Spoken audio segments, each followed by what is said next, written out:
मुंबईत जरी काँग्रेसनं स्वबळाचा नारा दिला असला तरी मीरा भाईंदरमध्ये मात्र चित्र आपल्याला तसंच दिसणार नाहीये। या उलट चित्र दिसणार असल्याची शक्यता व्यक्त केली जाते। मी सध्या एसके चौकामध्ये आहे आणि या ठिकाणची जर दृश्य पाहिली तर आपल्या लक्षात येईल की या ठिकाणी काँग्रेसकडून बाळासाहेबांच्या स्मृतिदिनानिमित्त बॅनरबाजी करण्यात आलेली आहे आणि हिंदू हृदय सम्राट शिवसेना प्रमुख सरसेनापती वंदनीय बाळासाहेब ठाकरे यांना स्मृतिदिनानिमित्त विनम्र आदरांजली वाहणारा जो बॅनर आहे तो इथले जिल्हाध्यक्ष प्रमोद जयराम सावंत आणि वरिष्ठ उपाध्यक्ष मुजफ्फर हुसेन जे इथले माजी आमदार सुद्धा राहिलेले आहेत त्यांच्या वतीने लावण्यात आलेला आहे। आणि मीरा भाईंदरच्या एसके स्टोर चौकातील हा बॅनर सध्या चर्चेचा विषय यासाठी ठरतोय कारण मुंबई मनपा निवडणुकीत काँग्रेसनं स्वबळाचा नारा दिला आहे, मात्र मीरा भाईंदरमध्ये काँग्रेस आणि शिवसेना त्यासोबतच बविया एकत्र येणार असल्याची चर्चा रंगते। मीरा भाईंदरमध्ये सध्या कोणत्याही विशिष्ट राजकीय पक्षाच्या युतीची अधिकृत घोषणा झालेली नाही आहे, मात्र आगामी निवडणुका लक्षात घेत राजकीय वातावरण तापण्याची शक्यता व्यक्त केली जाते। सध्या मीरा भाईंदर आणि वसई विरार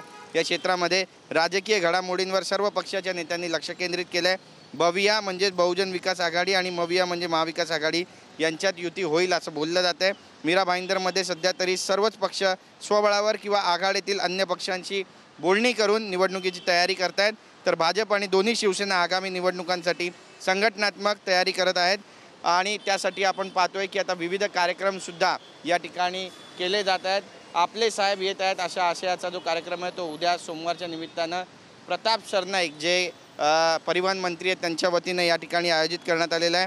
तर दोन्ही भाजप आणि शिवसेनेचे जे नेते पदाधिकारी आहेत ते सुद्धा या भागामध्ये आपली जोर आजमाईश करत आहेत। एकूणच मीरा भाईंदरमध्ये सध्या राजकीय वातावरण तापले आणि निवडणुकीच्या पार्श्वभूमीवर नेमकी कुणामध्ये युती होणार आहे याची सुद्धा आता चर्चा सुरू झालेली असतानाच काँग्रेसकडून लावलेल्या या बॅनरची सध्या जोरदार चर्चा सुरू आहे। एकंदरीतच मीरा भाईंदर महानगरपालिकेमध्ये कुणाचा महापौर होणार याकडे सुद्धा लक्ष लागले।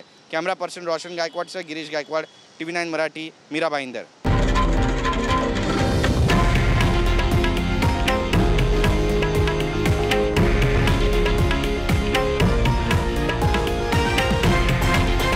हे आहे देशातील नंबर 1 न्यूज नेटवर्क आणि आपण पाहत आहात TV9 मराठी, एकमेव।